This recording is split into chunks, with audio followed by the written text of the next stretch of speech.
మీరు గత 5 ఏళ్ళు కేసులేసి గత ప్రభుత్వం పైన రైతులతో కలిసి పోరాటం చేసి దీక్షలు చేసి ఉద్యమాలు చేసి ఫ్రంట్ లైన్లో ఉండి పోరాటం చేసింది అమరావతికి సంబంధించిన ఇష్యూ. సో అమరావతికి సంబంధించిన రైతులు వాళ్ళు కోరుకున్న ప్రభుత్వం వచ్చిన తర్వాత కూడా ప్రెస్ కాన్ఫరెన్స్లు పెట్టి ఆందోళన వ్యక్తం చేసి ఉద్యమ కార్యాచరణ ఇస్తామనే ప్రకటన చేసేదాకా ఎందుకు వెళ్తుంది? అసలు ఏం జరుగుతుంది అమరావతిలో? సార్, ఇక్కడ మన ఇద్దరం మాట్లాడుకోకపోయినప్పటికీ కూడా ప్రతిరోజు మీ గురించి నా గురించి పాపం సోషల్ మీడియా మొత్తం దద్దరిల్లిపోతా ఉంది. ఏం ప్రాబ్లం లేదు, ఎందుకంటే ప్రజల కోసం మనం చేసే పోరాటం మనం మాట్లాడుకోకపోయినా సరే మన మాటలతోటి వెళ్ళిపోతా ఉంది.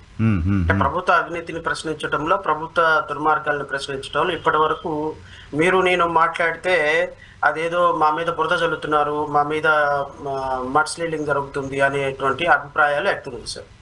ఇప్పుడు నిన్న అంటే తాడికొండలో అమరావతి జేఏసీలో ఉన్నటువంటి రైతులందరూ కూడా తెలుగుదేశం పార్టీ ఐడియాలజీని, తెలుగుదేశం పార్టీ సిద్ధాంతాలని ఎంతో సీరియస్గా వాళ్ళు వాళ్ళ సొంత పార్టీ లాగా భావించి గత ఎన్నికల్లో వాళ్ళకి క్యాంపెయిన్ చేసి గెలిపించుకున్నారు. ఇందులో డౌట్ లేదు. వాళ్ళు చేసిన ప్రతి పాదయాత్ర, వాళ్ళు ఇచ్చిన ప్రతి స్లోగను, వాళ్ళతో పాటు మేము కలిసి చేసినటువంటి ప్రతి ఉద్యమం కూడా తెలుగుదేశం పార్టీ వాళ్ళ ఖాతాలో వేసుకుంది. ఒక విధంగా మేమందరం కూడా తెలుగుదేశం పార్టీని అధికారంలోకి తీసుకురావటం. ఇప్పుడు ఈ రోజు ఈ సొల్లు కబుర్లు చెప్పే, సోది కబుర్లు చెప్పే ఈ సోషల్ మీడియాలో ఈ అధికార ప్రతినిధులుగా వచ్చి మాట్లాడే ఏ ఒక్కడో గత 5 సంవత్సరాల్లో చిరునామా కూడా లేదు. వాడు ఎవడో కూడా వాడి మొహం కూడా తెలియదు ఎవరికి. వైఎస్ జగన్మోహన్ రెడ్డి ముఖ్యమంత్రిగా ఉన్నప్పుడు వీళ్ళందరూ కూడా ఇప్పుడు మాట్లాడే అధికార ప్రతినిధులు మాట్లాడే వీళ్ళెవ్వరూ కూడా అసలు కనీసం ఆంధ్రప్రదేశ్ రాష్ట్రంలో ఉన్నారో లేరో కూడా తెలియని వెధవలు వీళ్ళంతా. ఈ రోజు వీళ్ళందరూ మీడియా ముందుకు వచ్చి తెలుగుదేశం పార్టీ అధికారంలో ఉంది కాబట్టి బట్టలు దించేసుకుంటున్నారు, పసుపు రంగు మీదేసేసుకొని. అసలు ఒరిజినల్ గా తెలుగుదేశం పార్టీని అధికారంలోకి తీసుకొచ్చింది తెలుగుదేశం పార్టీ ఈ రోజు అధికారంలో ఉండటానికి కారణమైనటువంటి ఒక 4 అత్యంత ప్రధానమైనటువంటి వ్యక్తుల్లో అమరావతి రైతులు కూడా. అమరావతి రైతులు చేసినటువంటి పోరాటం గత ప్రభుత్వం మీద, అమరావతి రైతులు చేసినటువంటి త్యాగం, అమరావతి రైతులు చేసినటువంటి న్యాయ పోరాటం, వాళ్ళు చేసే పోరాటాలకి మేమిచ్చినటువంటి ఊపిరి. నాకు తెలిసి నేను ఈ రోజు వరకు ఇప్పటి వరకు జైలు లెక్కబెట్టలే, కానీ బికాస్ అమరావతి ఉద్యమం కోసం నేను జైలుకి వెళ్ళి జైల్లో కూర్చొని పొద్దున్న నుంచి సాయంత్రం వరకు ఒక సిఐ ముందు కూర్చోవాల్సినటువంటి పరిస్థితి తీసుకొచ్చింది అమరావతి ఉద్యమం. సో అమరావతి ఉద్యమాన్ని అంత సీరియస్ గా నడిపించిన కారణం ఏంటి అంటే, ఈ దేశానికి సార్ ఎవరు ఎన్ని రాజకీయాలైనా చెప్పండి, ఇప్పుడు నేను ఇక్కడ కూర్చొని లీగల్ ప్రొఫెషన్ చేస్తున్నా, మీరు అక్కడ కూర్చొని జర్నలిజం చేస్తున్నారు. హైదరాబాద్ లో కొన్ని లక్షల మంది వాళ్ళ పనులు చేసుకుంటున్నారు, విజయవాడలో కొన్ని కోట్ల మంది వాళ్ళ పనులు చేసుకుంటున్నారు. ఎవరు ఎన్ని పనులు చేసుకున్నా, ఎవరు ఎంత గొప్ప వాళ్ళైనా అల్టిమేట్ గా మనకు అన్నం పెట్టేది రైతు. అవును కదా. రైతు వ్యవసాయం చేయకపోతే, రైతు అనేవాడు బురదలో దిగి ఆ దేవుడు తర్వాత మనకు అన్నం పెట్టేది రైతు మాత్రమే అని నేను పర్సనల్ గా భావిస్తాను. ఎందుకంటే రైతు పట్ల నాకు అంత కన్సర్న్ ఉంది. గత ప్రభుత్వంలో నేను చూసింది రైతులు వాళ్ళు తెలుగుదేశమా వైఎస్ఆర్ కాంగ్రెస్ పార్టీ అని నేను చూడలా. రైతు అనేవాడు ప్రభుత్వానికి భూములు ఇచ్చినప్పుడు they should be protected, they should be given respect, they are deserve to be respect, they are deserve for respect. అందుకోసమని రైతుల కోసం మాకున్న సహకారం చేశాం. మా కన్సర్న్ అంతా ఏంటి అంటే రైతు బాగుపడాలి, భూమి ఇచ్చిన రైతు బాగుపడాలి, రైతు కంట కన్నీరు ఓడకూడదు అనేది నా కన్సర్న్. అందుకని గత 5 సంవత్సరాలు రైతుల కోసం నేను మాట్లాడినటువంటి మాటలు, వాళ్ళకి చేసినటువంటి పోరాటం దేశాల 125 దేశాలలో ఉన్న తెలుగు వాళ్ళు మా మాట కోసం ఎదురు చూసేవాడు. సో నేనేమంటానంటే, గత ప్రభుత్వంలో రైతుల్ని సీరియస్ గా రిప్రజెంట్ చేసి అసలు అమరావతి రైతుల వాళ్ళ కష్ట ఫలితంతోనే ఈ రోజు కూటమి ప్రభుత్వం అధికారంలోకి వచ్చిన సందర్భంలో ఈ రోజు రైతులు పెడుతున్న కన్నీటికి ఎవరు సమాధానం చెప్తారనేది నా ప్రశ్న. ప్రభుత్వమే చెప్పాలి, ఎవరు చెప్తారు సార్? మీరు గమనించండి, 2019 ఈ 3 రాజధానుల క్యాపిటల్ నిర్ణయం వచ్చిన దగ్గర నుంచి పవన్ కళ్యాణ్ అనేటువంటి వ్యక్తి ఒక్కనాడు కూడా రైతుల కోసం 1-2 సందర్భాల్లో తప్ప పోరాటం చేసిన చరిత్ర లేదు. 100% జనసేన నాయకులు పోరాటం చేసిన చరిత్ర లేదు, భారతీయ జనతా పార్టీ పోరాటం చేసిన చరిత్ర లేదు. ఒకసారి ఇప్పుడున్న హెల్త్ మినిస్టర్ మాత్రం ఒకసారి నందిగామ సురేష్ అతని మీద అటాక్ చేసినప్పుడు అతను వచ్చాడు తప్ప భారతీయ జనతా పార్టీ ఏ రోజులో కూడా. కానీ ఈ రోజు వాళ్ళు అధికారంలో ఉన్నారు. అధికారంలో ఉన్ని కూడా ఈ రోజు రైతులకి అన్యాయం చేస్తున్నారు. అంటే 2019 నుంచి 2024 వరకు అన్యాయం చేసిన పార్టీలే ఈ రోజు మళ్ళీ రైతులకు అన్యాయం చేస్తున్నారు. ఎక్కడికి వెళ్ళాలి రైతులు? ఎవరి దగ్గరికి వెళ్ళాలి రైతులు? అరే నమ్ముకున్న నువ్వే మనం రైతులు అంటే నేను రైతుల పర్సెప్షన్ నుంచి చెప్తున్నాను సార్ నరసింహరావు గారు. రైతుల పర్సెప్షన్ లో నుంచి రైతులు చంద్రబాబు నాయుడిని రాముడు అని నమ్మారు. పాపం రైతులు మీద ఆయన కాలేసి తొక్కుతుంటే ఎవరి పేరు అరవాలి వాళ్ళు? అంతే కదా, ఆయన రామారామని అరవాల్సిందే. ఆయన రక్షిస్తారని కదా ఓట్లేసింది. ఇప్పుడు ఆయనే ఇబ్బంది పెడుతున్నారు అనేది.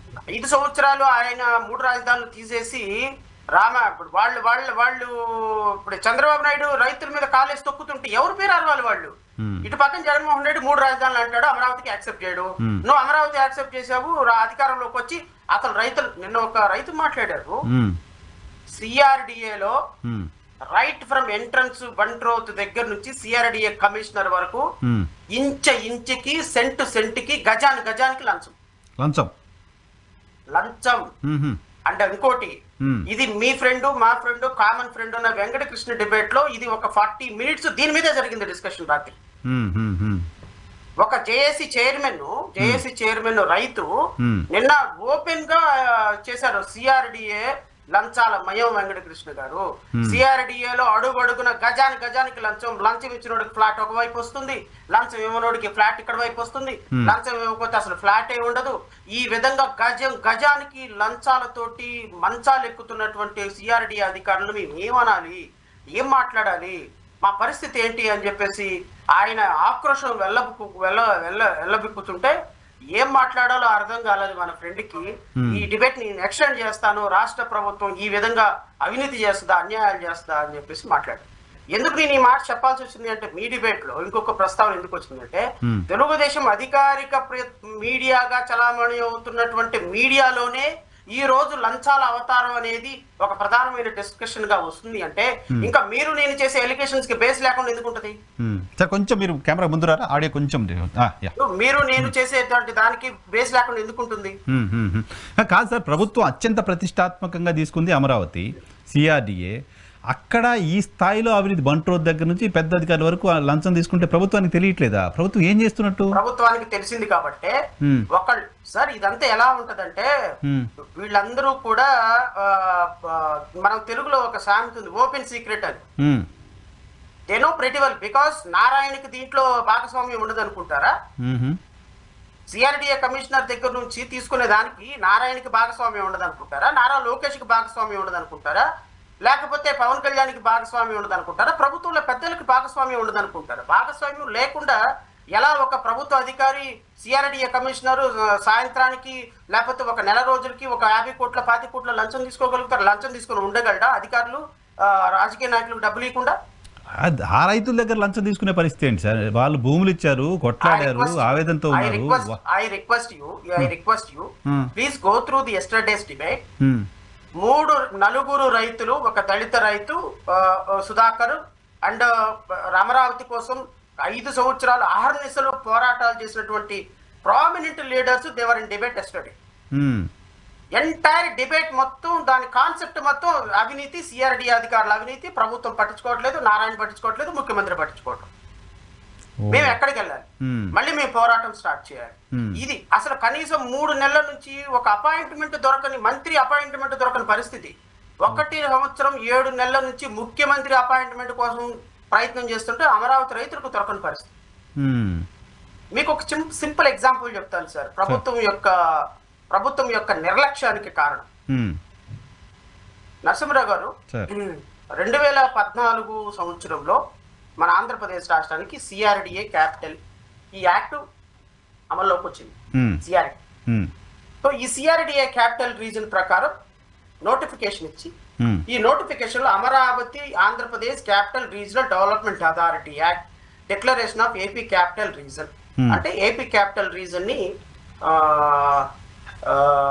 యాక్ట్ నెంబర్ 11/2014 ద్వారా 30th December 2014 ఏర్పాటు చేసింది. అంటే అమరావతిని క్యాపిటల్ గా. సార్ 30th December 2014 అమరావతిని ఈ capital region development authority act 2014 ద్వారా ఏర్పాటు చేసిన తర్వాత అమరావతి క్యాపిటల్ గా సెంట్రల్ గవర్నమెంట్ రికగ్నైజ్ చేస్తూ ఏదైనా ఒక చట్టం పాస్ చేసిందా ఈ రోజు వరకు? 2025 వరకు కూడా క్వశ్చన్ మార్క్. ఎందుకు చేయలేదు అంటే there are certain legal complication.